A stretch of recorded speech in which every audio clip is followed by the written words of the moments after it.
తెలంగాణ రాష్ట్ర ముఖ్యమంత్రి రేవంత్ అన్న కాంగ్రెస్ పార్టీ ఎమ్మెల్యేలకు వార్నింగ్ ఇచ్చిండు.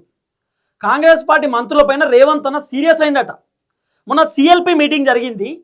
ఆ సిఎల్పి మీటింగ్లో రేవంత్ అన్న బాధపడుతూనే రేవంత్ అన్న బాగా సాడ్గా మాట్లాడిండట, డల్గా. అంటే ఎమ్మెల్యేలకు వార్నింగ్ కూడా ఇచ్చిండట మధ్యలో.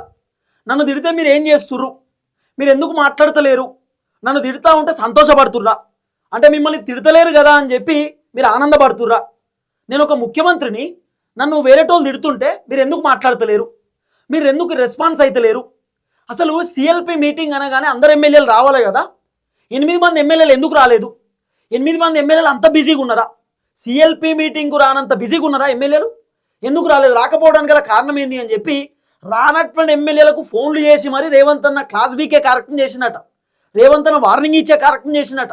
ఇక కాంగ్రెస్ పార్టీ మంత్రులను అయితే రేవంత్ అన్న ఒక ఆట ఆడుకున్నాడట. ఇదంతా సోషల్ మీడియాలో వినబడుతున్నటువంటి చర్చ. రేవంత్ అన్న రియాలిటీ కాంగ్రెస్ పార్టీ ఎమ్మెల్యేలను తిడతాడా, రేవంత్ అన్న రియాలిటీ మంత్రులపైన కోప్పడతాడా, అంత సీన్ ఉందా? కాంగ్రెస్ పార్టీ మంత్రుల దెబ్బకు రేవంత్ అన్న భయపడుతున్నాడు.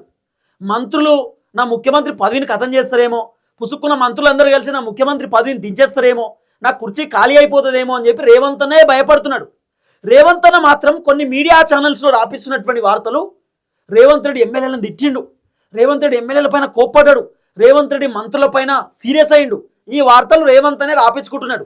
రియాలిటీ ఏంది, రేవంత్ అన్న ఎమ్మెల్యేలను బతలాడిండట, రేవంత్ అన్న మంత్రులకు రిక్వెస్ట్ చేసిండట, ప్లీజ్ నా గురించి మాట్లాడండి, నేను ఒక సీఎంని, నన్ను సీఎం లెక్క చూడుర్రి, నన్ను ఎమ్మెల్యేల కంటే ఘోరంగా చూస్తుర్రు, నన్ను వార్డు మెంబర్ లెక్క చూస్తుర్రు, అట్లా చూడకుర్రి, నేను సీఎం ఒక ముఖ్యమంత్రి లెక్క నన్ను చూడుర్రి, మీరు చేస్తేనే నేను ముఖ్యమంత్రి అయినా, మీ సపోర్ట్ నాకు కావాలనేటట్టు రేవంత్ అన్న మాట్లాడుతున్నాడు.